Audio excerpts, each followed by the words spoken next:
las de ustedes. Entonces, también este es como una advertencia. Tómense todo lo que les voy a mostrar como una perspectiva y como un intento por responder a la pregunta cómo podemos trabajar con cierto tipo de casos y no tanto como una receta o una guía establecida, porque en realidad no sabemos. Tenemos evidencia que se está recopilando, pero las realidades de cada uno y de cada contexto siempre van a hacer que esto sea un conocimiento en evolución, ¿sí?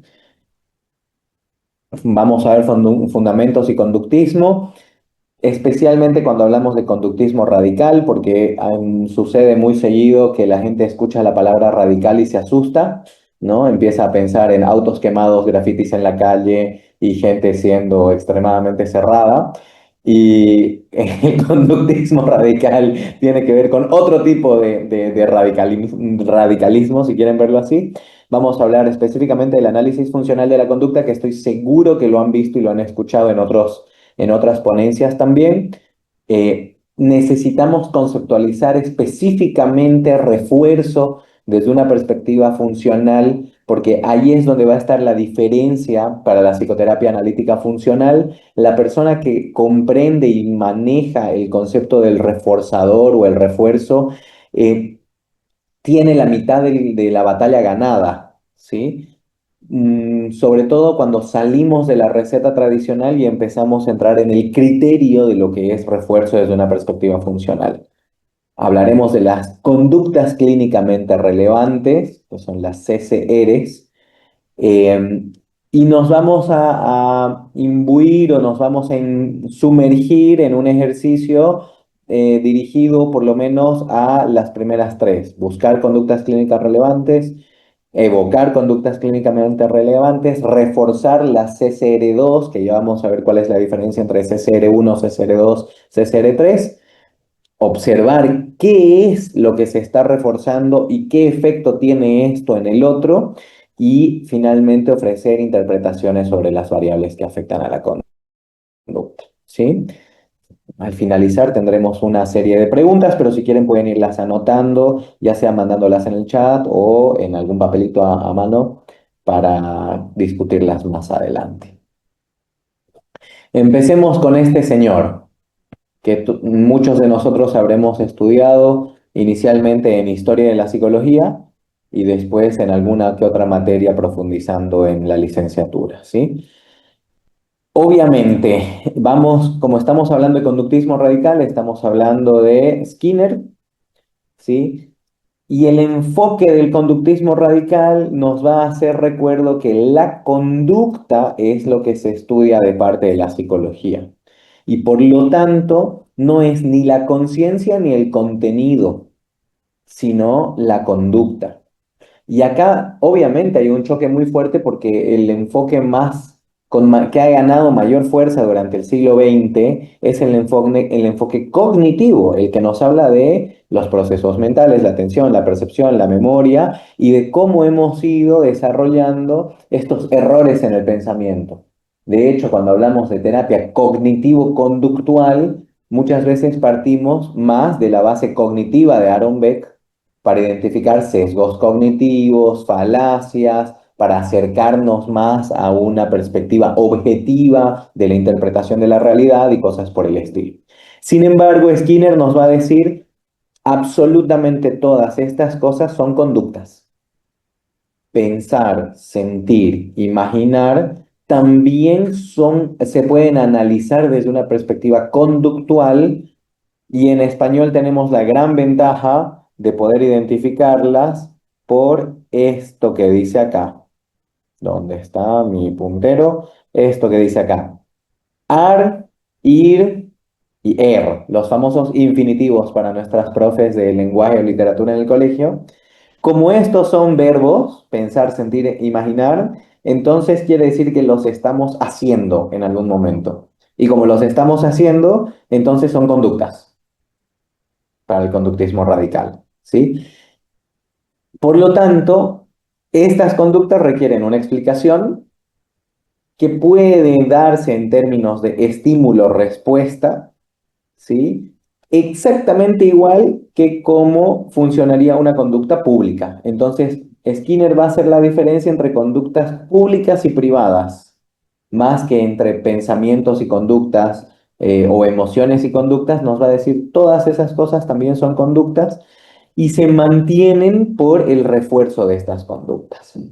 Entonces, la psicoterapia analítica funcional va a agarrar estas bases del conductismo radical y las va a aplicar de cierta manera, es una pieza de tecnología, las va a aplicar en la relación entre dos personas. El psicoterapeuta analítico funcional obviamente que va a buscar utilizar todos estos insumos e instrumentos de parte del conductismo radical, pero recordando que son dos personas las que están presentes en el consultorio. Y por ahí ese es uno de los lugares en los que se diferencia, al menos desde su aplicación más reciente, a el típico conductismo que solía eh, caer por ahí en el error o en la dificultad de tratar a las personas como objetos. Vos sos una persona que yo estimulo y reaccionás, entonces puedo manipular tus reacciones.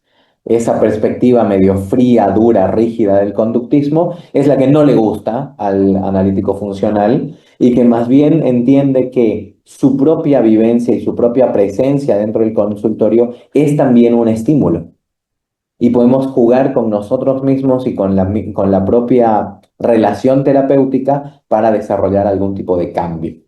¿Sí? Acá hice escándalo, listo, ya está.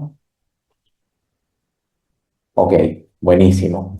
Entonces, lo que decía, aplicación del modelo explicativo considerando que la conducta es... esto es tremendamente importante. Una de las bases fundamentales del conductismo radical tiene que ver con los conceptos y las ideas de la teoría de la evolución como una cuestión adaptativa, ¿sí?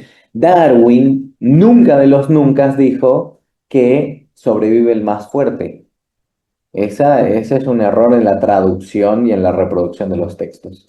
Lo que nos va a decir Darwin es que sobrevive el individuo, o, ¿sí? El animal, el ser vivo en realidad, ni siquiera animal, el ser vivo que mejor se adapta y que por lo tanto todas las cosas que existen en nuestro repertorio son producto de un proceso adaptativo.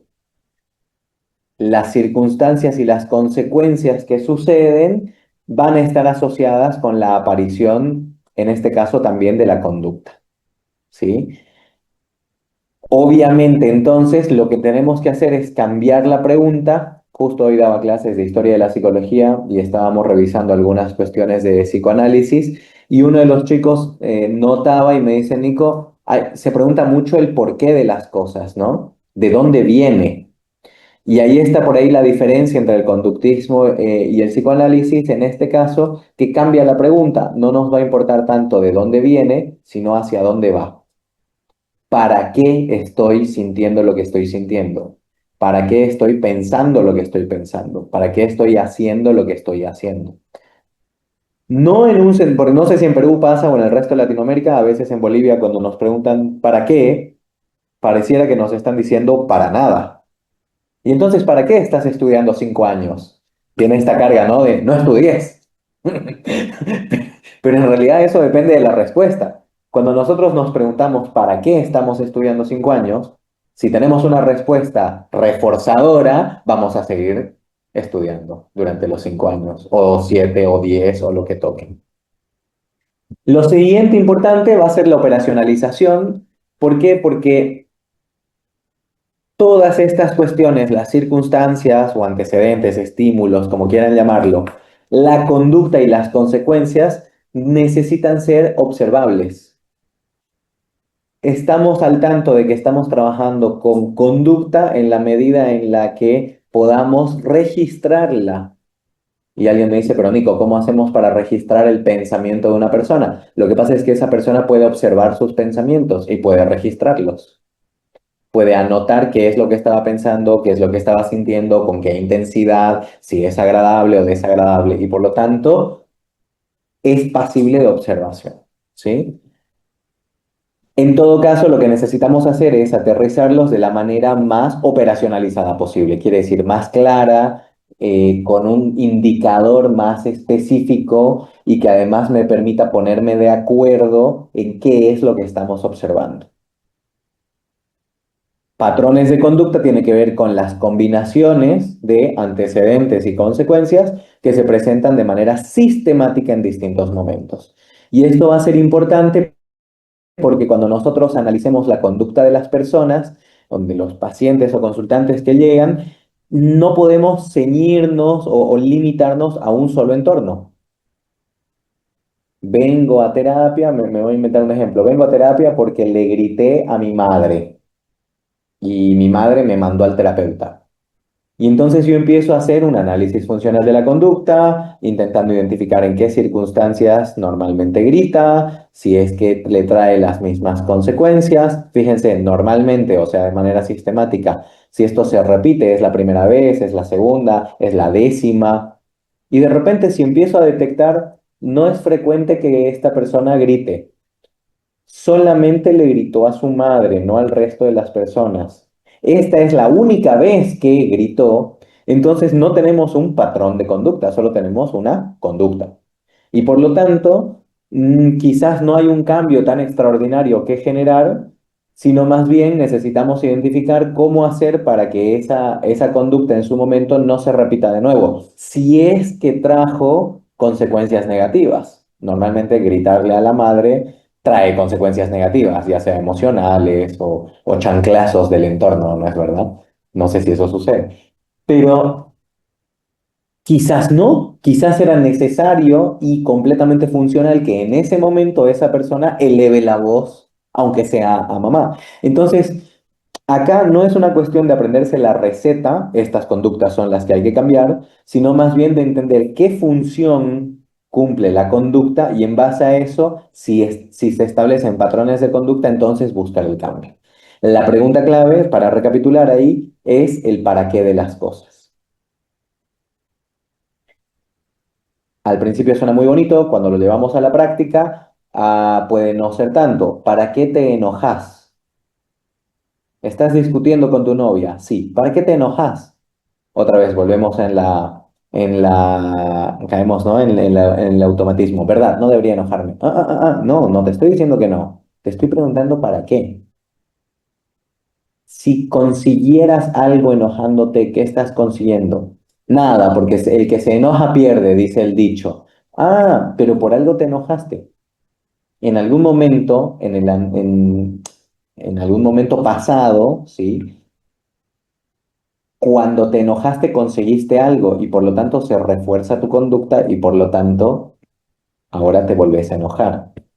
No es una cuestión de pasado, como en el psicoanálisis, encontremos el trauma y dónde está lo inconsciente que nos está llevando por este camino, que por cierto, se unen algunos conceptos psicoanalíticos con algunos conceptos conductuales en FAP. Entonces, tampoco es necesario establecerlo como un enemigo, como algo diferente, pero en este caso la lógica es qué estás buscando conseguir, aunque no sea de manera intencional o planificada, ¿sí? Entonces, conducta, emoción, pensamiento, imaginación son conductas privadas, hay otras que son conductas públicas. Nuestra herramienta clave es el análisis funcional de la conducta y para llegar a eso necesitamos recordar la pregunta ¿para qué? Y acá es donde todo empieza a tener magia. Necesitamos recordar y reestablecer el concepto de reforzamiento, ¿sí? ¿Por qué? Porque muchas veces cuando vamos a la universidad nos encontramos, por ejemplo, con la idea de que un reforzamiento es una carita feliz, un sticker de una carita feliz, o un sello en el cuaderno del estudiante. Y entonces aprendemos a hacer razón fija o razón variable, y cada vez que presenta la tarea les voy a poner un sello, ¿sí? Lo que nos olvidamos es que las cosas no son reforzamientos por sí mismas, sino que es un reforzamiento el momento en el que muestra un efecto para aumentar o disminuir la fuerza de una conducta. O sea, un helado, como en la imagen, un helado no es ni refuerzo ni castigo. va a empezar a funcionar como refuerzo el momento en el que a partir del helado aparezcan o se intensifiquen las conductas, ¿sí? Para algunas personas un helado será el gran refuerzo, para otras personas no tanto. Y una de las cosas que necesitamos entender es que esto no tiene que ver con el proceso cognitivo de me gusta el helado o estoy de acuerdo con que me den helados. Los reforzadores van más allá del contenido del reforzador. Tienen que ver directamente con el efecto. Y esta es una de las partes quizás que son más extrañas, porque ¿cómo definís refuerzo? Un refuerzo es algo que genera un aumento o un efecto, digamos, en aumentar o disminuir la fuerza de una conducta. Pero mientras no se haya visto esa consecuencia, no puedo decir si algo fue reforzamiento o no. Entonces, una de las claves para el psicoterapeuta analítico funcional, aparte de definir las emociones, pensamientos, etcétera, como conductas, es recordar que el reforzamiento tiene que ver con qué conducta aparece. Y por lo tanto, la relación terapéutica, cómo me llevo yo, el clima que establezco, las reacciones que tengo siendo terapeuta dentro del consultorio, terminan siendo un refuerzo,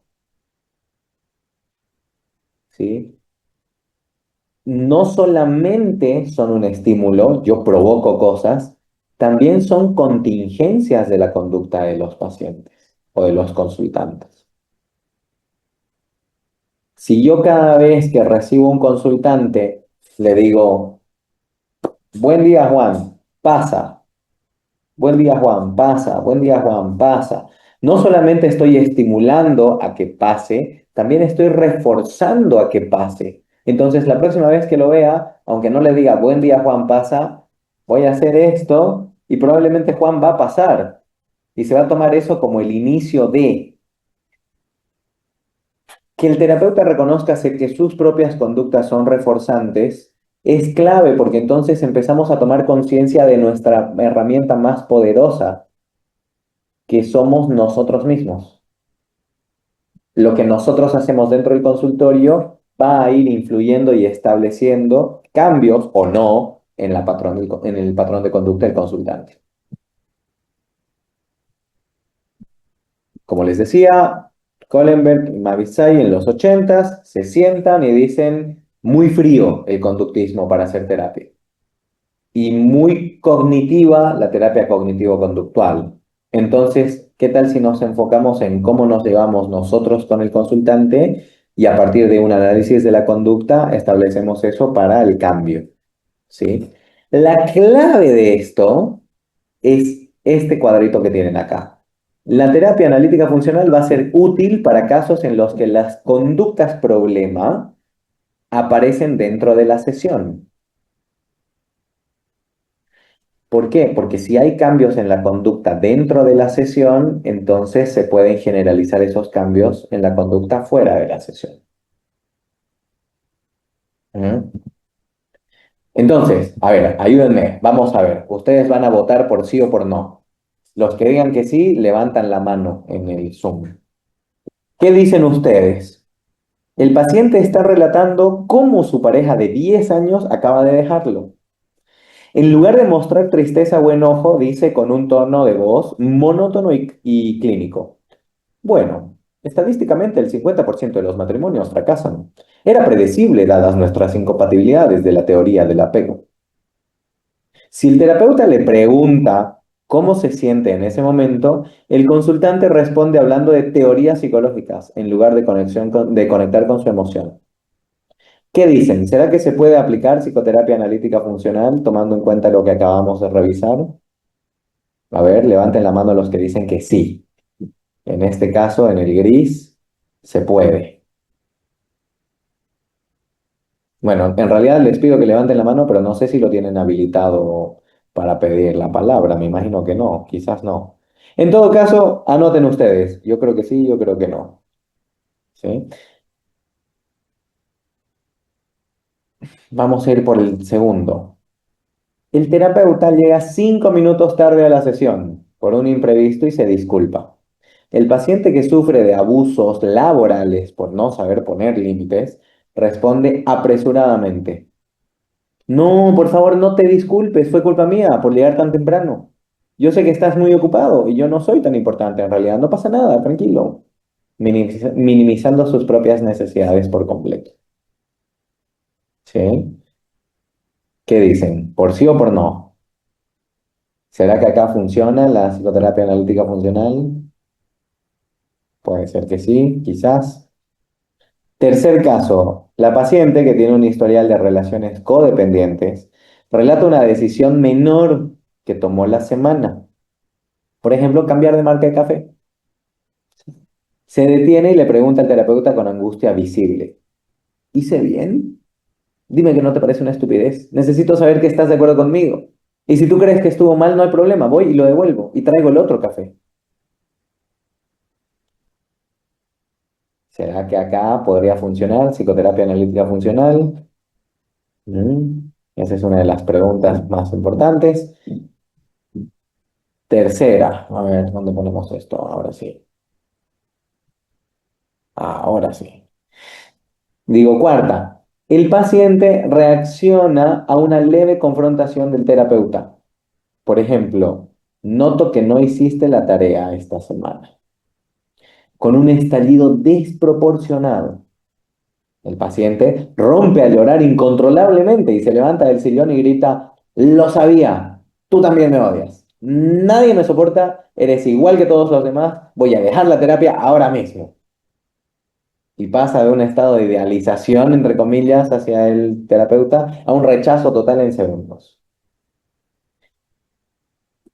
Si nos ponemos a observar, estos cuatro casos tienen algo en común.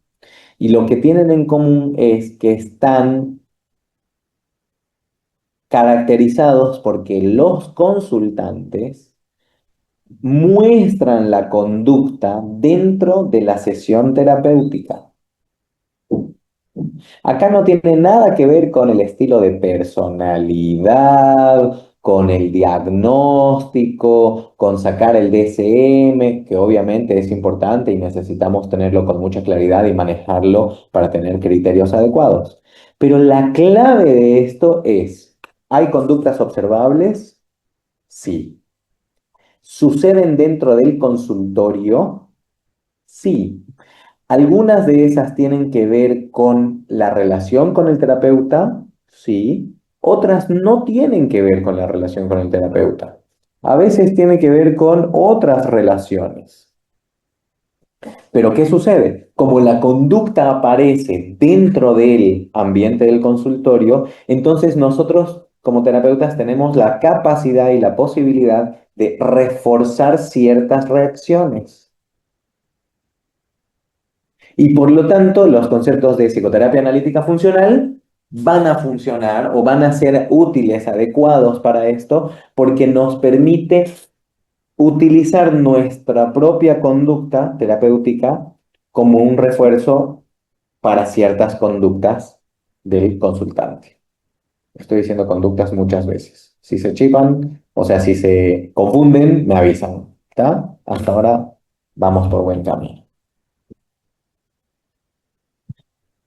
Fíjense, lo que nos van a decir las revisiones sistemáticas respecto a psicoterapia analítica funcional es que todas estas categorías pueden beneficiarse de este tipo de procesos, que obviamente ahorita vamos a profundizar en cómo se ve, cómo se hace y todo lo demás. Adultos con déficits interpersonales, esto que conocemos como el trabajo en habilidades sociales. Cuando una persona necesita mejorar la conexión social, reducir la evitación, que vi que la estaban presentando en la conferencia anterior, ¿sí? Hay evidencia en ensayos clínicos que indican que esto funciona. El hecho de que la persona pueda mejorar su capacidad de conectar socialmente con el terapeuta en el consultorio también establece la situación en la que puede llevar estos aprendizajes a otros contextos, ¿sí? Pacientes con ansiedad severa y evitación, ya sea pánico con agorafobia, conductas evitativas durante la terapia y cosas por el estilo. ¿Por qué? Porque aparece dentro del consultorio, eso es clave. Incluso cuando una persona agarra y dice, y nosotros como terapeutas nos damos cuenta, qué sé yo, esto va a pasar con las personas con TOC, ya sabemos que tenemos una exposición y prevención de respuesta en la próxima sesión. Y justo la sesión que viene, no voy. ¿Sí? Y nosotros como terapeutas podemos reforzar la conducta de no ir y la persona termina abandonando, o podemos reforzar la conducta de sí ir en la siguiente a esa, identificando cuáles son nuestras reacciones. Supervivientes de trauma en tratamiento con TCC. Acá, en el caso del TOC y en el caso del trauma, obviamente es importante seguir aplicando los conceptos fundamentales de terapia cognitivo-conductual. Hay protocolos establecidos para esto. Vale la pena leer los libros y recibir entrenamiento en el sentido, pero podemos complementar con conceptos y con intervenciones de psicoterapia analítica funcional, FAP. Adolescentes con TEA de alto funcionamiento, ya sea para el desarrollo de habilidades sociales y práctica en vivo, parejas y relaciones íntimas, ¿sí? Para cambiar repertorios relacionados dentro de la terapia de pareja y otros que pueden beneficiarse de FAP. Minorías sexuales, personas con enfermedad mental grave, grupos de proceso interpersonal, depende. Incluso, algo que no está mencionado acá, pero las personas con algunos trastornos de ansiedad, por ejemplo, que encuentran en la relación terapéutica un cambio, una forma de cambiar sus propias conductas evitativas o ansiógenas, ¿sí? La respuesta para los que habían levantado la mano o que habían respondido en el chat es todas las anteriores. Todas las anteriores, los anteriores casos son pasibles o se puede aprovechar para implementar los conceptos de psicoterapia analítica funcional. Ahora, conductas clínicamente relevantes. Y la conducta clínicamente relevante va a estar dividida en tres categorías. Conductas clínicamente relevantes. Uno, porque somos muy creativos para poner nombres y nos encanta hacerlo así, bien científico, entonces se llama CCR1. Y acá la clave es conducta problema, o sea, esa conducta que cuando aparece genera dificultades en la vida del consultante. Para algunos, el consumo de alcohol es conducta problema, para otros no. Para algunos, la conducción rápida de vehículos es la conducta problema, para otros no. Para algunos, la conducta problema puede tener que ver con gritar. Estamos en una conversación y yo empiezo a gritar las cosas. En algunas ocasiones será una conducta problema, en otras no. Entonces, las CSR1 se definen en función de cuáles son las consecuencias que traen para la persona. Son conductas, verbos, acciones específicas que se dan en ciertas situaciones. Acá nos va a servir mucho hacer los análisis ABC basados en lo que postula Albert Ellis, ¿sí? Activating event o evento activador, beliefs o creencias que él coloca Ellis, pero que también podría ser behavior, conducta, y en la C que vienen las consecuencias o las contingencias. Entonces, por ejemplo, si el cliente se disculpa, el cliente, consultante, paciente, como quieran llamarlo, se disculpa constantemente en la sesión, perdón, estoy hablando demasiado, ¿sí? Yo puedo empezar a indagar para ver si esta conducta, noto que te disculpas varias veces, sucede también en otras circunstancias o con otras relaciones. Te disculpas un montón, ¿haces lo mismo con tu novia? Sí. ¿Y pasa lo mismo con tu jefe en el trabajo? También. ¿En qué nos parecemos tu novia, tu jefe del trabajo y yo? Por ahí yo podría asumir, ah, no, es que somos figuras de autoridad. Y en realidad el consultante te va a decir, es que les tengo un gran aprecio. Entonces, el significado que le atribuye cada uno a sus conductas, eso hay que dejárselo a cada uno. No necesitamos andar nosotros haciendo elucubraciones. Lo que sí necesitamos es reconocer, oye, esta conducta que usualmente es un problema y es la que estamos apuntando a cambiar, aparece. Y aparece de manera sistemática en otras circunstancias también. ¿Por qué? Porque después necesitamos establecer las, científicamente hablando, CCR2, conductas clínicamente relevantes 2, que son los cambios en las conductas observables. Estos son problemas, estos son cambios. Y fíjense que no estoy hablando de soluciones, estoy hablando de cambios. ¿Qué cambios me tienen que llamar la atención? Todos. Y los que hemos trabajado alguna vez con adolescentes sabemos, el adolescente llora más que antes, es un cambio, algo debe estar pasando, cuidado, atención. Pero de repente el adolescente ríe más que antes, es un cambio, algo debe estar pasando, tenemos que prestar atención. No porque algo parezca agradable o bueno, entre comillas, quiere decir que está bien. Con que existe un cambio de conducta ya es suficiente para, hey, acá, ¿qué pasó? Veamos. Cuando aprendemos a observar conductas problema en términos de contingencia y de resultados y cambios de conducta en términos de comparación con lo que sucedía normalmente, en términos de reconocer cómo están asociados a los estímulos y a las contingencias, nosotros después podemos ayudar a ofrecer o podemos también pedir que el consultante ofrezca interpretaciones sobre su propia conducta.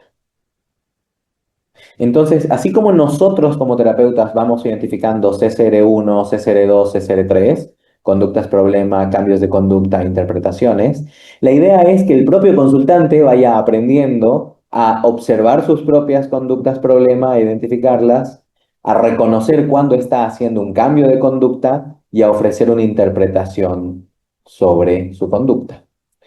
¿Sí? Entonces acá se mezcla todo, psicoeducación, conductismo radical, análisis funcional de la conducta, algunas cosas de psicoanálisis y todo lo que ustedes quieran. Fíjense, el cliente siempre mantiene una postura racional y evita hablar de emociones, como en el caso uno. Era obvio, ¿sí? Las estadísticas decían que nuestra relación debía terminar porque tenemos estilos de apego muy distintos. O supongo que todo eso no me afecta tanto, no vale la pena darle vueltas. Yo como terapeuta digo, qué está haciendo? No me importa lo que está diciendo. No entro en la conversación, no entablo en el contenido, entro a la acción. ¿Qué está haciendo al decirme esto? Entonces puedo hacerlo notar. Me da la sensación de que algo en eso sí te duele, pero prefieres no mostrarlo. ¿Puedo estar equivocado? Sí, me duele más de lo que quiero admitir. Esta pregunta es clave. Cuando nosotros estamos en el consultorio y la persona está hablando de lo que sea que esté hablando, un ejercicio que podemos hacer es preguntarnos, ¿qué está haciendo al decir esto? Como no sería tan buena idea experimentar dentro del consultorio, los invito a experimentar afuera del consultorio, con sus amigos o con sus amigas. Distánciense por un segundo en una conversación e intenten identificar el verbo. Fulanita está hablando en la cena de los jueves que tenemos con todos los amigos. Al decir esto, ¿qué está haciendo? Y les ofrezco algunos ejemplos que podrían utilizar. ¿Está compartiendo lo que sintió? ¿Está describiendo una experiencia? ¿Está justificando una acción? ¿Está quejándose de algo? ¿Está amenazando a los demás? ¿Está celebrando lo que hizo? O sea, al decir esto, ¿qué está haciendo? Esa es la pregunta. Y obviamente después viene la pregunta encadenada. ¿Para qué hace eso? Llega fulanita y se queja del esposo durante toda la noche porque es un desconsiderado y deja la ropa tirada en cualquier lado. Entonces, ¿qué está haciendo fulanita al hablar de su esposo? Se está quejando. Ok, ¿para qué se está quejando? ¿Para compartir solamente lo que está viviendo? A veces sí, otras veces no. ¿Para recibir ideas sobre cómo cambiar la situación con el esposo? A veces sí, a veces no. Necesitamos analizar el contexto. ¿Sí? Ok, ahora ya manejamos la idea de que todo lo que pasa dentro y fuera de nosotros son conductas, públicas o privadas. Ya sabemos que hay una cuestión de refuerzo, esas contingencias que promueven la aparición de una conducta. Ya sabemos qué tipo de conductas, conductas problema y cambios en las conductas son las que nos tienen que llamar la atención. La idea es interpretar las conductas en base a estos conceptos de conductismo radical.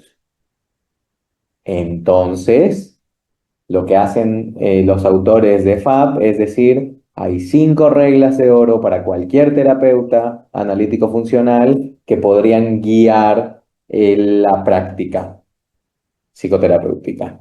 Número 1, lo que vos tenés que hacer es buscar y encontrar, prestar atención a las conductas clínicamente relevantes. Todo lo demás no importa tanto. No busques el trauma, no busques qué sé yo, el error en la cognición de la persona. Lo que necesitas es qué conductas son clínicamente relevantes para este contexto, públicas y privadas. Tengo miedo antes de mis exámenes, la típica en la universidad. Tengo miedo antes de los exámenes. ¿Y qué haces cuando tenés miedo? No doy el examen. Ok, ahí tenemos 2 conductas clínicamente relevantes. Una, no ir al examen. 2, sentir miedo. ¿Por qué? Porque como sentir es una conducta, sentir miedo con un examen es válido, se sucede, pero también es cierto que los exámenes no están ahí para castigarnos, para amenazarnos, para que sean un riesgo, están ahí para ayudarnos a identificar qué es lo que aprendimos y qué es lo que no aprendimos en un módulo. Entonces me tocará elegir, quiero trabajar con la conducta de asistir al examen aunque tenga miedo, puede ser una cosa más adaptativa, más funcional, o quiero trabajar con la idea de no es necesario sentir miedo cuando afronto un examen. Dependerá del contexto de los objetivos del paciente, del consultante y de otros factores más. Lo segundo es que el terapeuta en psicoterapia analítica funcional va a buscar evocar las conductas clínicamente relevantes. Eso quiere decir, queremos que aparezcan. Por más de que sean cosas incómodas, queremos que aparezcan. Cuando se enojan conmigo, yo como terapeuta llego 5 minutos tarde o 10 minutos tarde a mi sesión y el consultante se enoja conmigo por ser impuntual. Me encanta la situación porque entonces me está mostrando una conducta. Y si esa conducta es clínicamente relevante, o sea, normalmente le ha traído algún tipo de dificultad, ya empezaron a divertirse con la pizarra. Si ese tipo de conducta les ha traído alguna dificultad, entonces necesitamos que aparezcan más dentro del proceso terapéutico para irlas cambiando. No me sirve de nada que me las oculten. Me porto muy bien en el consultorio con Nico, pero con todos los demás me enojo. Ah, no, yo también quiero que te enojes conmigo, ¿sí? Porque ahí es donde vamos a ir trabajando en el cambio conductual. Bien. Número 3, reforzar los cambios en la conducta clínicamente relevante o la CCR2, porque yo quiero que primero te enojes. Y luego vamos a reforzar qué haces cuando te enojas. Por ejemplo, me lo vas a comunicar. Estoy enojado, molesto con vos porque llegaste 10 minutos tarde, que es justo lo que el consultante no hacía. Entonces yo quiero que ese sea el paso a seguir y estamos de acuerdo en que eso es así. Buenísimo. Cuando una persona me dice, Nico, estoy molesto porque llegaste tarde, yo tengo que reforzar esa conducta. Fulanito, muchas gracias, tenés toda la razón. Es más, ¿sabes qué estoy notando? Normalmente te cuesta decir las cosas que te molestan y esta vez lo hiciste. Vamos bien, vamos por buen camino. Eso requiere que como terapeutas FAP tengamos muy entrenado y muy presente la convivencia con la incomodidad, porque observar esas conductas clínicamente relevantes, sobre todo cuando suceden con nosotros mismos o contra nosotros mismos, es incómodo, es feo. Se enojó mi consultante. Tal vez no me quiere. Tal vez eso quiere decir que soy un mal terapeuta. Nunca más va a volver. Va a hablar mal de mí. Y le va a decir a todo el mundo que Nicolás Arancibia es el peor terapeuta que existe en toda Latinoamérica, ni siquiera en Bolivia. Ah, esas son mis propias reacciones. Y yo tengo que poder estar consciente de mis propias conductas para darme cuenta si está siendo funcional o disfuncional esa reacción. ¿Por qué? Porque lo que más eh, le sirve al terapeuta FAP es usar su propia conducta como un refuerzo para el otro. Yo hago lo que hago para que vos tengas un espacio donde reforzar, ampliar tu repertorio conductual y podás aprender, el aprendizaje es muy importante dentro de del paradigma cognitivo-conductual y contextual, podás aprender esto que te va a servir más. Entonces, fíjense, yo por ejemplo tengo un gesto que si todo el mundo me dice, y yo aprendí a darme cuenta, cuando una persona empieza a hablar de sus propias emociones y experiencias, y yo quiero reforzar eso, yo trabajo con mi cuerpo y de repente cambio la forma de sentarme, me voy para adelante y me pongo así. Y no dije absolutamente nada. Si mi sesión estuviera siendo grabada por audio, el audio no notaría ningún cambio. Pero yo como terapeuta,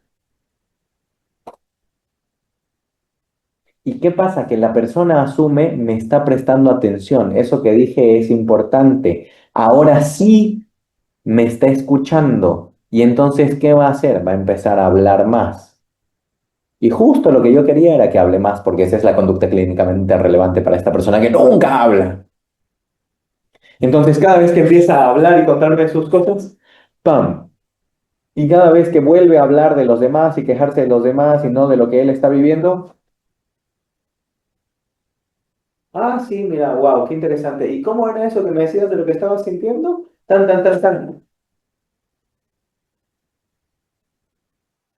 Funciona con algunos, no con otros, porque el refuerzo es individual y hay que juzgarlo en términos de si hace que la conducta parezca o no. Pero fíjense cómo la conducta del terapeuta hacia el cliente puede tener efectos reforzantes y esto es lo que necesitamos detectar. Por último, ofrecer interpretaciones sobre las variables que afectan a la conducta.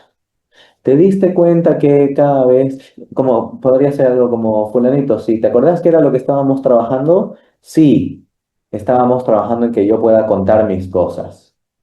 ¿Y qué decís? ¿Empezaste a contar las cosas acá en el consultorio o no? Sí, sí, me doy cuenta, comparado con la primera sesión, ahora que es la cuarta o la tercera, sí, como que me siento más cómodo y hablo más. Ah, ¿hubo algo que yo hice que haya ayudado con eso? Sí, es que me sentí mucho más cómodo. Puede ser que mi cambio de postura te haya ayudado a sentirte más cómodo. Sí. Y ahí le ofrezco la generalización. Eso quiere decir que si te sintieras más cómodo en la relación con tu pareja, ¿también te animarías a hablar de tus propias cosas?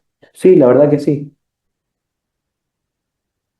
¿Y te sentís cómodo con tu pareja? Sí, pero es que no me lo demuestra. Ah, o sea, no sé cuándo sentirme cómodo, cuándo no, porque no, la pareja no hace este juego con el cuerpo, por ejemplo. Y entonces, ok, podrías sugerirle, podrías comunicarle como, sabes que mi amor, en realidad me siento muy cómodo hablando de las cosas, pero es que a veces no sé si me estás prestando atención o no. Entonces me ayudaría mucho que, por ejemplo, dejes tu celular a un costado y me mires a los ojos. Y así voy a saber que me estás prestando atención.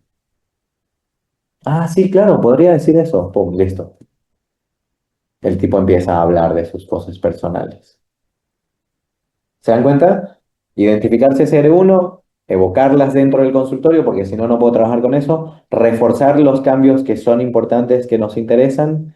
Observar cómo mi conducta influye en esos cambios conductuales. Ofrecer interpretaciones sobre las variables. Ofrecer interpretaciones no quiere decir vos decís esto porque esto es un refuerzo y entonces estás haciendo esto y tenés que saberlo. No, yo ofrezco posibles interpretaciones. Al final cada uno tiene que ver si se siente identificado o no. Entonces, la teoría se acabó, ¿sí? Psicoterapia analítica funcional tiene que ver con estos procesos y con estos conceptos. Lo que vamos a hacer ahora es, todas las personas que están conectadas y las que nos están siguiendo en el streaming, eh, a las 12 de la noche sentados en su cama porque no tienen nada más que hacer y están repitiendo las conferencias de esta grandiosa actividad, les voy a pedir que por favor me acompañen cerrando los ojos por un momento. Y vamos a hacer un pequeño viaje de imaginación que nos va a tomar máximo 3 minutos. Entonces les voy a pedir que por favor inhalen conmigo por la nariz, suelten el aire por la boca. Una vez más, inhalamos, exhalamos. Y la idea no es relajarse en este caso, sino empezar un viaje imaginario. Y me gustaría que por favor recuerden alguna vez, si son profesionales o terapeutas, alguna vez que hayan tenido una práctica clínica, una sesión, una entrevista cercana o en el pasado. Si son estudiantes y nunca han tenido una actividad terapéutica, me gustaría que recuerden una interacción con una persona, una situación específica, con alguien que por ahí les generaba ansiedad antes de que llegue. Puede ser un paciente, un consultante o incluso un amigo que te aburre o te hace mirar el reloj. Quizás es alguien que te hace sentir incompetente, dudoso sobre lo que estás haciendo o a la defensiva. O quizás es un consultante con el que te dan ganas de extender la sesión y que sea más larga y preguntarle más cosas y escucharlo más tiempo. O que te da pena o te cuesta cobrarle el monto que le estás cobrando, no importa si es alto o bajo. Quiero que se imaginen a ese consultante, paciente, persona con la que están interactuando.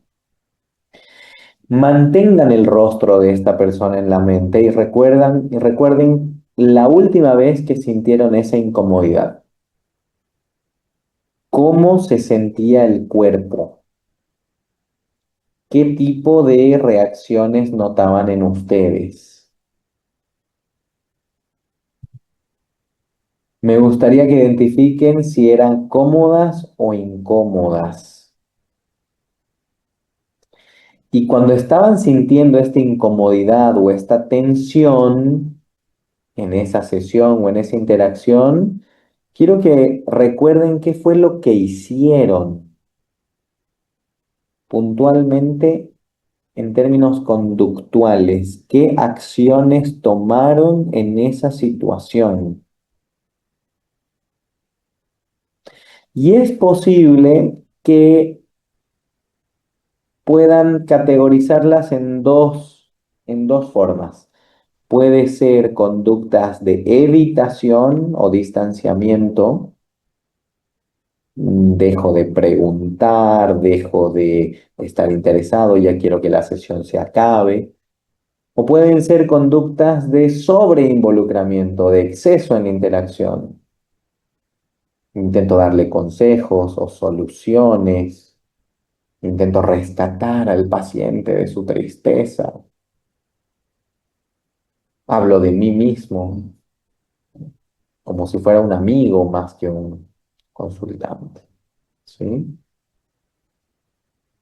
Les voy a leer un par de conductas que podrían aparecer. Pueden quedarse con una o con dos, o pueden ustedes simplemente identificar cualquiera sea. que ustedes mismos generan.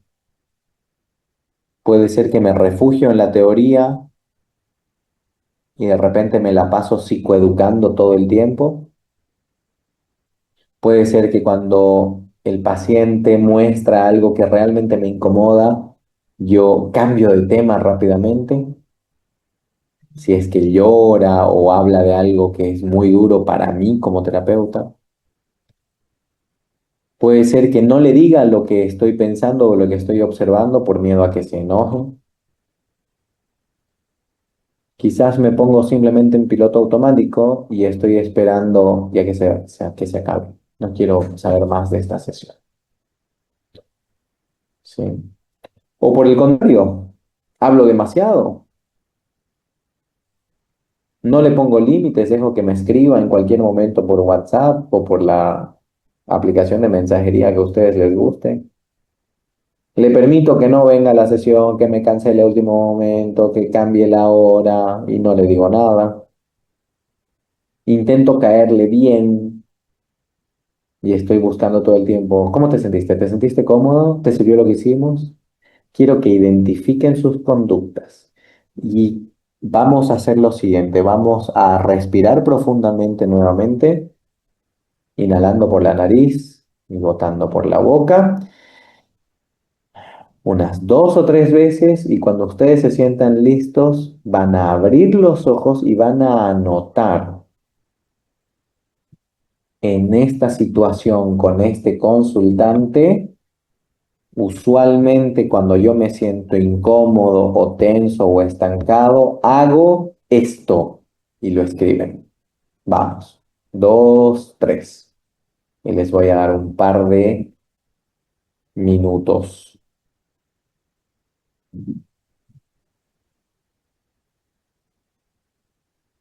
Anótenlo, anótenlo, anótenlo.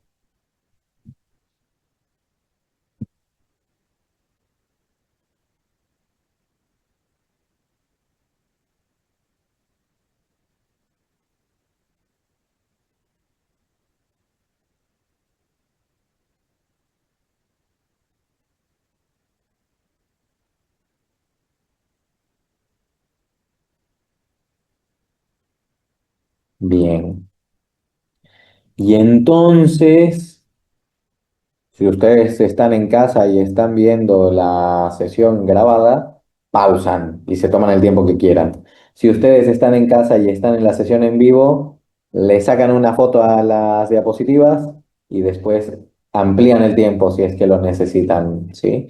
Pero fíjense que la idea es básicamente, identifico la situación o el consultante con el que estoy trabajando, identifico la conducta que tengo al sentir incomodidad, tensión o estancamiento y entonces empiezo a analizarlo.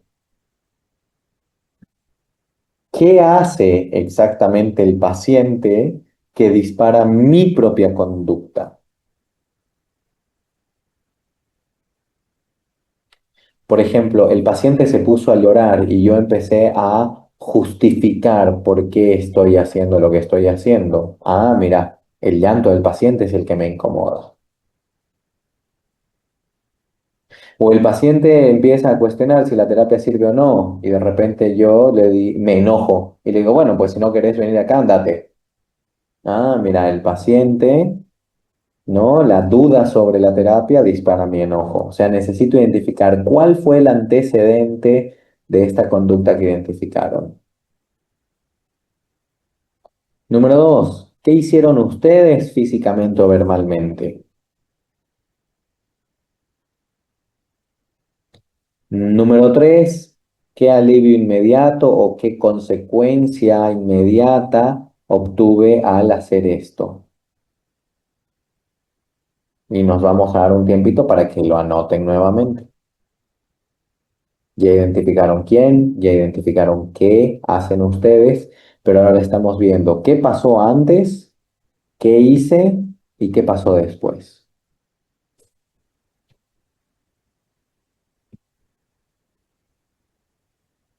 Ujú.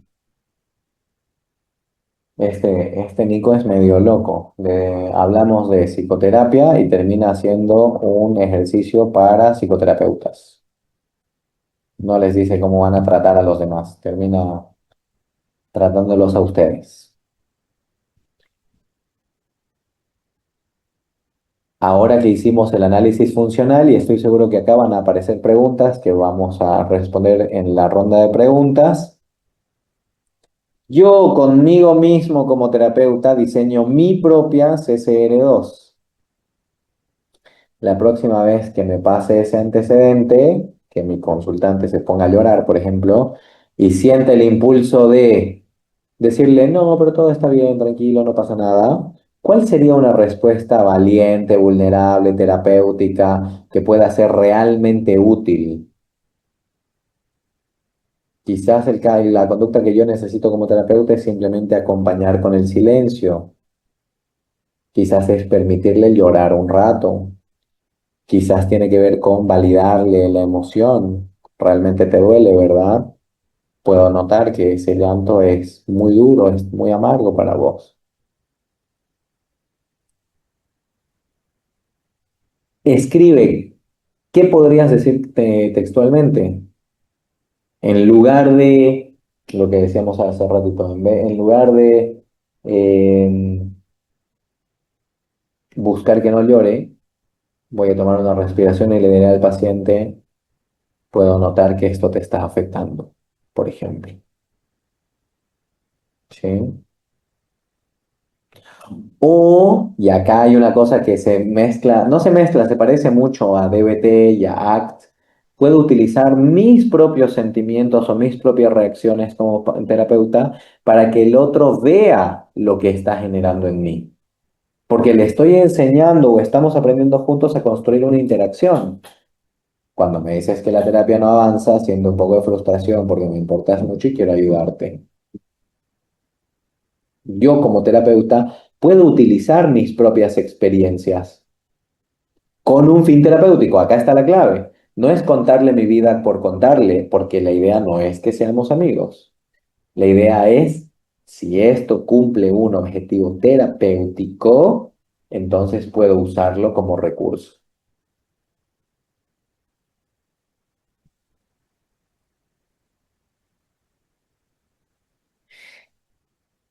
Si se dan cuenta, el ejercicio que acabamos de hacer tiene que ver con entrenar un par de habilidades clave. Número uno, la evidencia nos muestra que mientras más capacidad tiene el terapeuta de identificar sus propias conductas clínicamente relevantes, o sea, si yo puedo hacer análisis conductual conmigo, voy a poder hacer análisis conductual con los demás. Esto no es un manual de instrucciones que se aplique el protocolo y listo, necesita entrenamiento. Y lo mejor que puedo hacer es empezar a entrenar conmigo mismo. ¿Para qué hice lo que hice? ¿Para qué me estoy sintiendo enojado? ¿Para qué me estoy sintiendo con miedo? ¿Para qué hice? ¿Para qué le dije lo que le dije cuando estaba con miedo? Ah, me voy entendiendo. Entonces, buscar conductas clínicamente relevantes propias, evocarlas. Tengo que ir a sesión y me voy a encontrar con ese paciente que llora todo el tiempo para ver cómo reacciono esta vez. Probar estas conductas clínicamente relevantes nuevas o los cambios en este repertorio conductual y después revisar si es que las contingencias la refuerzan o no. ¿Sabes qué? Ahora que le dije eso cuando empezó a llorar me sentí mucho mejor y entonces lo voy a seguir haciendo. O no, ¿sabes qué? Intenté decirle lo que le dije y me pareció horrible y nunca más quiero volver a ser terapeuta. Ok, quizás te estás dando cuenta de lo que eso implica. En la medida en la que nosotros vamos aplicando análisis funcional con nosotros mismos, tenemos el ojo clínico entrenado con los demás y entonces podemos ser más certeros con este proceso.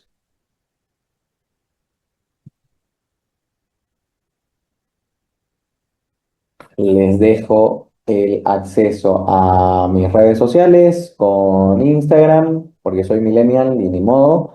Está LinkedIn, si es que quieren seguirnos un poquito con todo lo que estamos haciendo con el Centro de Investigaciones de la universidad. Y para lo que gusten contactarme, obviamente el correo electrónico con toda la disposición del mundo, ¿sí? Espero que haya sido útil. Obviamente sé que esto no reemplaza ningún entrenamiento y ningún curso de formación, pero lo que quería era darles una mezcla de teoría y práctica y que experimenten un poco cómo es esto de hacer análisis conductual aplicado en nosotros mismos. Si recordamos que estas bases teóricas son sólidas y desarrollamos nuestra capacidad como personas, como humanos, para interactuar con los demás, porque eso es lo que estamos haciendo en terapia, entonces tenemos lo mejor de los dos mundos y podemos trabajar un montón con personas que realmente lo necesitan. ¿Sí?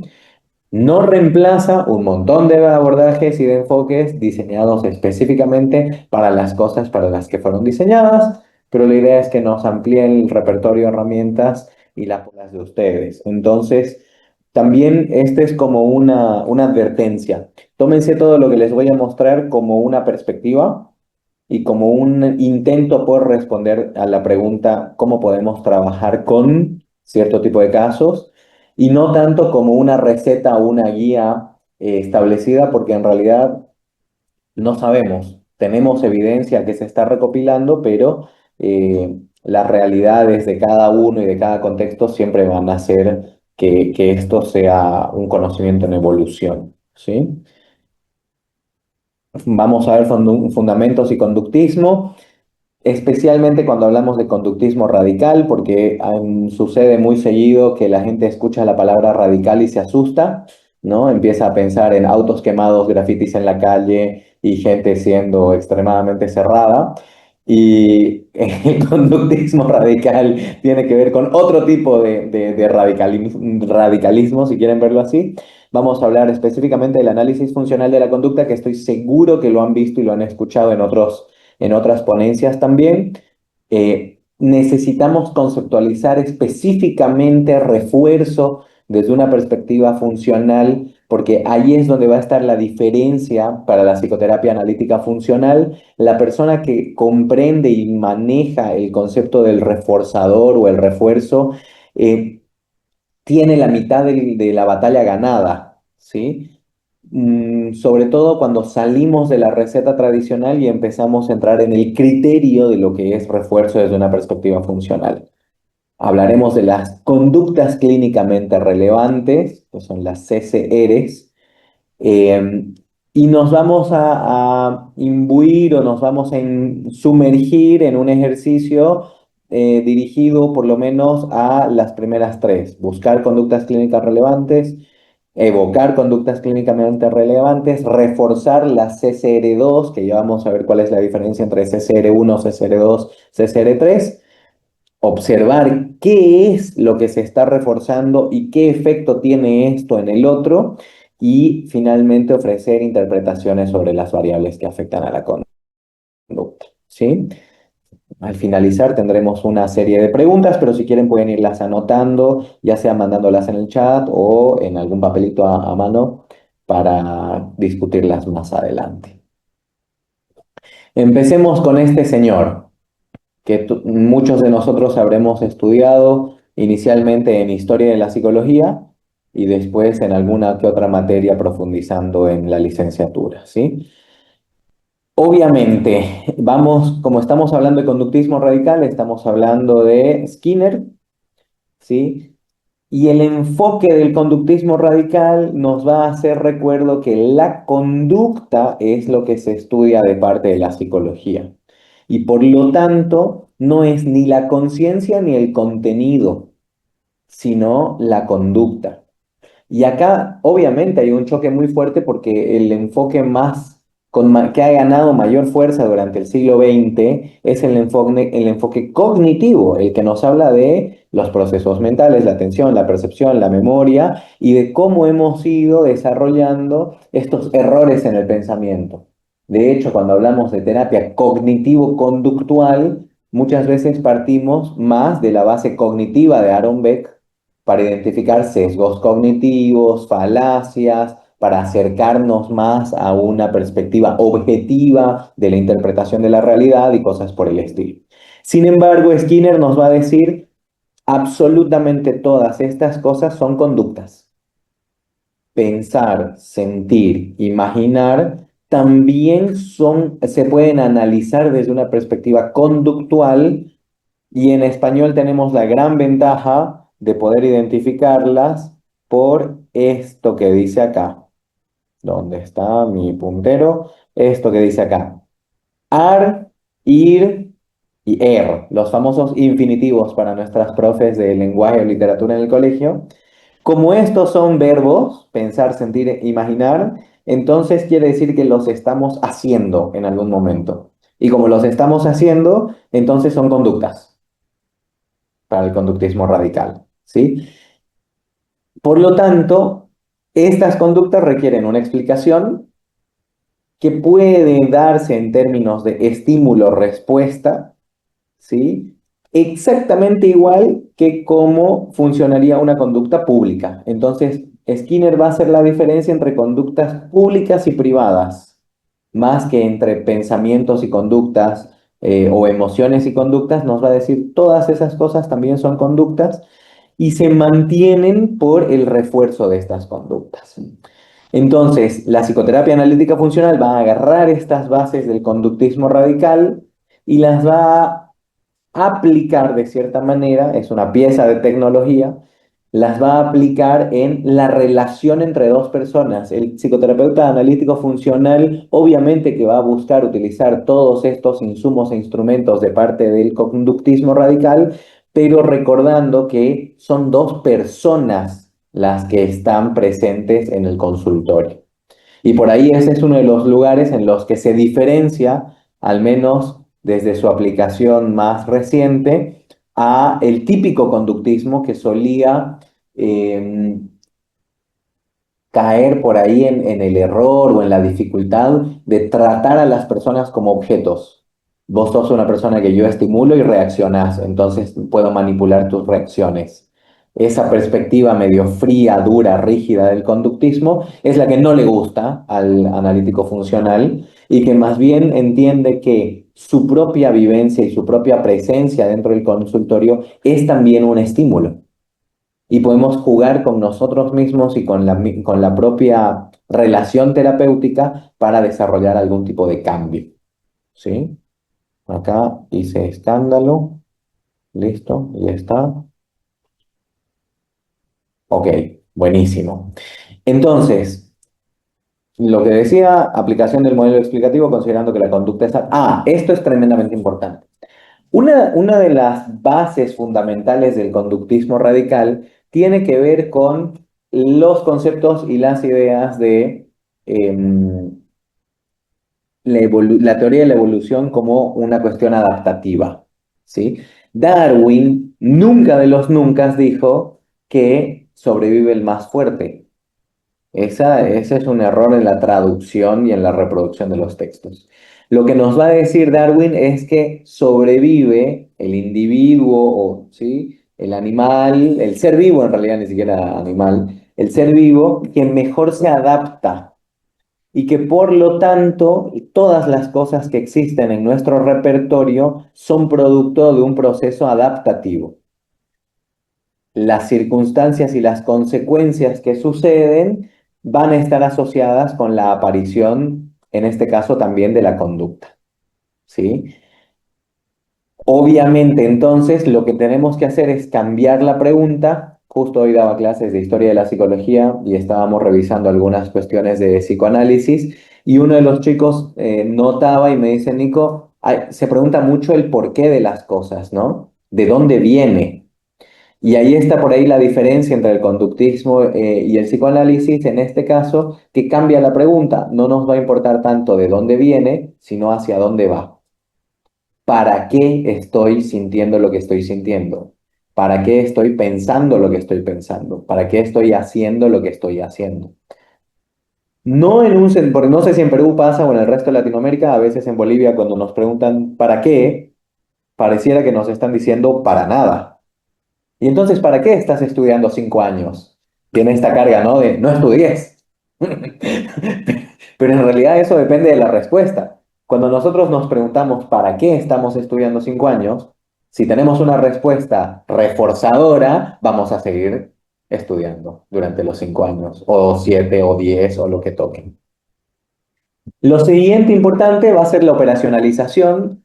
¿Por qué? Porque todas estas cuestiones, las circunstancias o antecedentes, estímulos, como quieran llamarlo, la conducta y las consecuencias necesitan ser observables. Estamos al tanto de que estamos trabajando con conducta en la medida en la que podamos registrarla. Y alguien me dice, pero Nico, ¿cómo hacemos para registrar el pensamiento de una persona? Lo que pasa es que esa persona puede observar sus pensamientos y puede registrarlos. Puede anotar qué es lo que estaba pensando, qué es lo que estaba sintiendo, con qué intensidad, si es agradable o desagradable. Y por lo tanto, es pasible de observación. ¿Sí?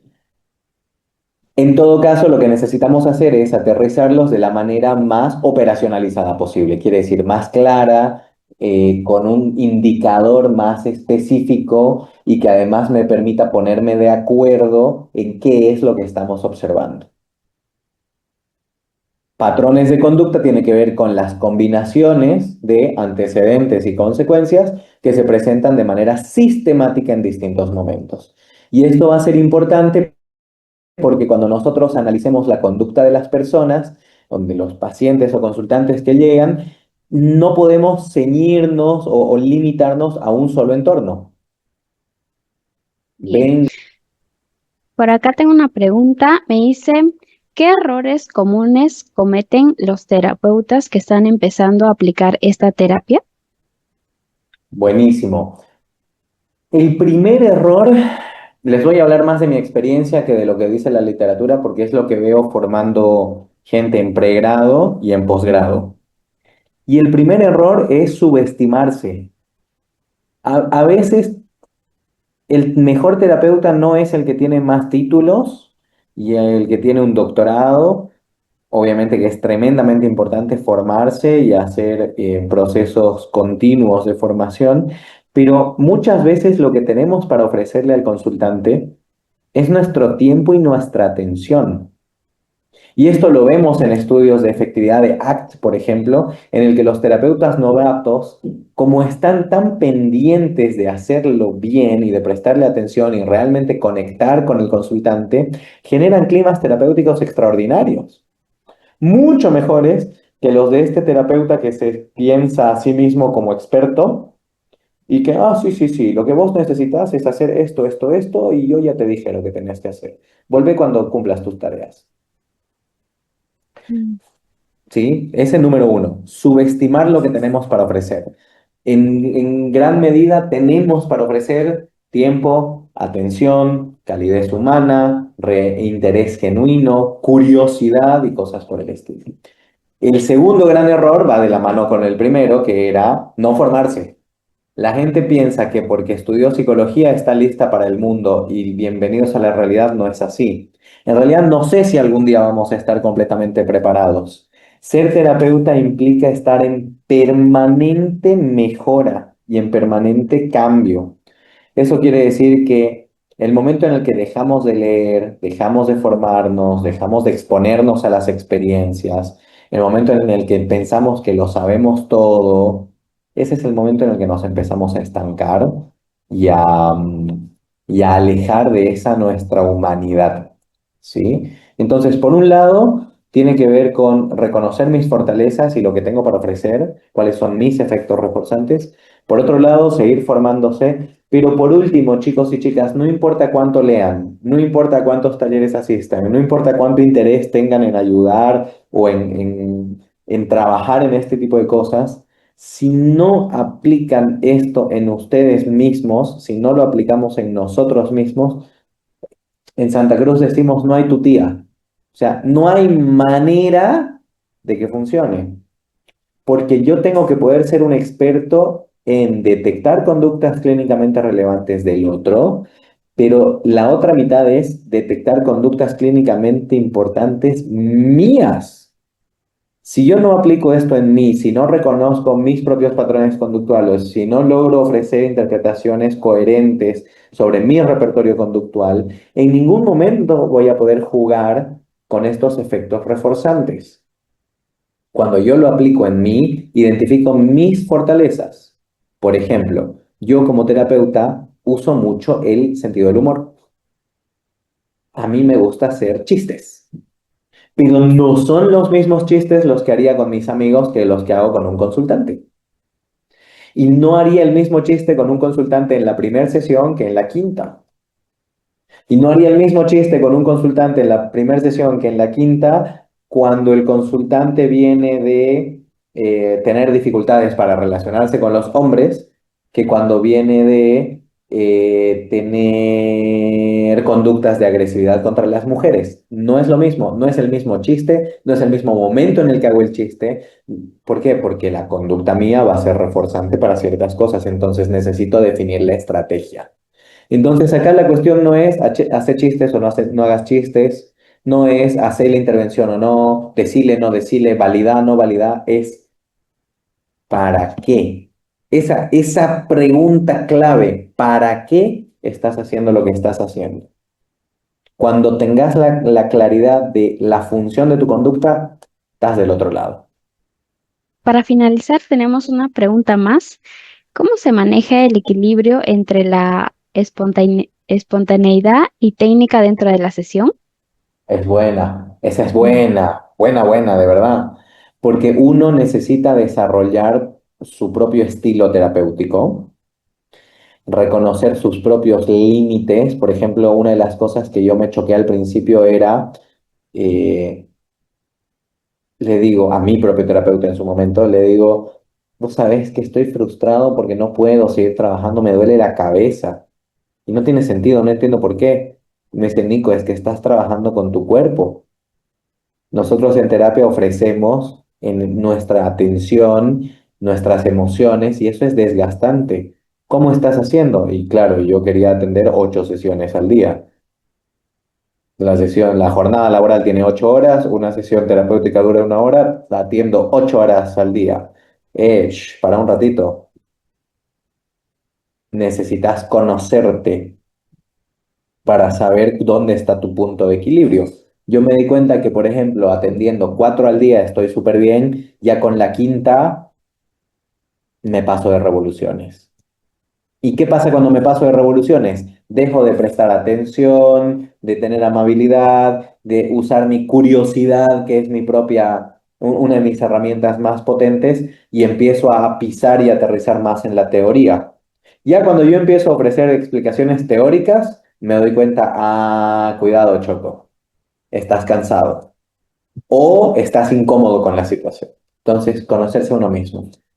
Yo te diría que no es una cuestión de cómo hago para mantenerlo, sino cómo hago para construirlo.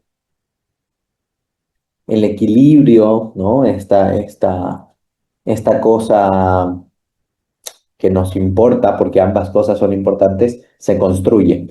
Y una metáfora que me gusta mucho tiene que ver con esto de, alguna vez, si alguno lo hizo, piensen en cuando remamos o cuando usamos un kayak. ¿Cómo puedo saber cuándo remar para un lado y cuándo remar para el otro? Mira, no sé, te puedo decir que primero tenés que remar con uno y luego con el otro. Porque si remo solo con un lado, empiezo a dar vueltas en círculos. Y si remo solo con el otro, empiezo a dar vueltas en círculos hacia el otro lado.